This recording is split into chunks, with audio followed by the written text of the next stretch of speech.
രാവിലത്തെ കാപ്പിയുടെ കാര്യങ്ങളൊക്കെ റെഡി ചെയ്യുന്നതിൻ്റെ ഒരു തിരക്കാണ്. തിരക്കെന്ന് പറഞ്ഞാൽ അത്രയും വലിയ തിരക്കൊന്നുമില്ല കേട്ടോ. കാരണം പിള്ളേർക്ക് ഇന്ന് സ്കൂളില്ലാത്തത് കൊണ്ട് വലിയ ധൃതിയും കാര്യങ്ങളും ഒന്നുമില്ല.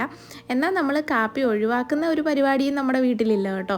കാപ്പിയോട് കോംപ്രമൈസ് ചെയ്തിട്ടുള്ള ഒരു പരിപാടിയില്ല. ബ്രേക്ക്ഫാസ്റ്റ് ഇവിടെ മസ്റ്റാണ്. പിന്നെ എന്തെങ്കിലും രീതിയിൽ അത് ഒഴിവാക്കിയിട്ടുണ്ടെങ്കിൽ അത് ഞാൻ ഒറ്റയ്ക്കുള്ളപ്പോഴായിരിക്കണം.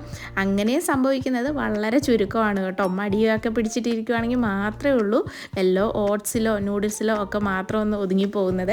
അല്ലെങ്കിൽ ഇതുപോലെ നമ്മുടെ നാട്ടിലെ പോലെ ചപ്പാത്തിയും പൂരിയും അപ്പം ഇഡലി ദോശ പുട്ട് ഇങ്ങനെ എന്തെങ്കിലും ഒക്കെ കാണും. പിന്നെ ഇപ്പം ഈ എണ്ണയ്ക്കകത്ത് നിങ്ങളൊരു ടൂത്ത് പിക്ക് കിടക്കുന്ന കണ്ടില്ലേ, അത് അബദ്ധത്തിൽ വീണമൊന്നുമല്ല കേട്ടോ. ഞാനിവിടെ ഒരു റീൽസ് കണ്ടതിൻ്റെ അകത്ത് നമ്മൾ പൂരി ഉണ്ടാക്കുമ്പോഴത്തേക്കിന് ഇങ്ങനെ ഒരു ടൂത്ത് പിക്ക് ഇട്ട് കൊടുക്കുവാണെങ്കിൽ പൂരിയിൽ അധികം എണ്ണ പിടിക്കത്തില്ല എന്ന് കണ്ടു. ഉള്ളതാണോ അല്ലയോ എന്ന് അറിയാൻ വേണ്ടിയിട്ട് ഒന്ന് ട്രൈ ചെയ്ത് നോക്കിയതാണ് കേട്ടോ. എനിക്ക് വലിയ യൂസ്ഫുൾ ആയിട്ടൊന്നും തോന്നിയില്ല. പിന്നെ ഈ പൂരി എപ്പം പരത്തുമ്പോഴും ഞാൻ പ്രത്യേകം ശ്രദ്ധിക്കും കുറച്ച് പൊടി ഇതേപോലെ എൻ്റെ മുകളിലൊന്ന് തൂകിയിടാൻ. അല്ലെങ്കിൽ പൂരി ഇങ്ങനെ ഒട്ടിപ്പിടിക്കും. എനിക്കങ്ങനെ വലിയ രീതിക്ക് ഒരു അബദ്ധം പറ്റിയിട്ടുണ്ട്. നമ്മുടെ വീട്ടിൽ കുറച്ച് വിരുന്നുകാരൊക്കെ ഉണ്ടായിരുന്ന സമയത്ത് രാവിലെ കാപ്പിക്ക് ഇതേപോലെ പൂരി പരത്തിയിട്ട് പൊടി ഇടാണ്ട് ഇങ്ങനെ മണ്ടയ്ക്ക് അടുക്കിയിട്ടു.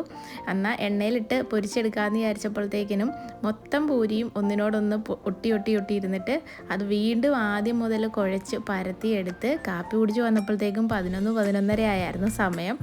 ചപ്പാത്തി ആണെങ്കിൽ നമുക്ക് ഒരേ സമയം പരത്തുകയും ചെയ്യാം, ഒരു സൈഡിൽ കൂടെ നമുക്ക് അതേപോലെ ചുട്ടെടുക്കുകയും ചെയ്യാം. പൂരി എണ്ണയിലിട്ട് മുക്കിയെടുക്കുന്നതായതുകൊണ്ട് കുറച്ച് ബുദ്ധിമുട്ടാണ്. നമുക്ക് പരത്തിയതിന് ശേഷം ഒരുമിച്ച് എണ്ണയിലിട്ട് എടുക്കാനേ പറ്റത്തുള്ളൂ. അതേ രാവിലത്തെ നല്ല ചൂടാ പൂരിയും ഗ്രീൻ പീസ് കറിയും മുട്ട പുഴുങ്ങിയതും ചായയും ഉണ്ടായിരുന്നു.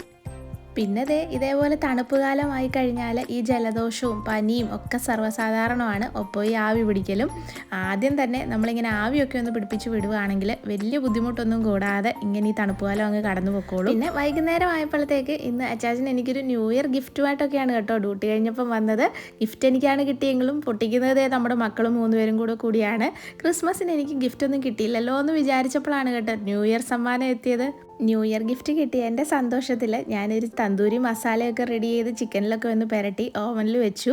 പിന്നെ ഞങ്ങളെല്ലാവരും കൂടെ സന്തോഷത്തോടെ അതിരുന്ന് കഴിച്ചു. അപ്പോൾ ഇതൊക്കെയായിരുന്നു കേട്ടോ നമ്മളുടെ ഇന്നത്തെ വിശേഷങ്ങൾ. അടുത്ത വീഡിയോ കാണും വരെ എല്ലാവർക്കും ബൈ ബൈ.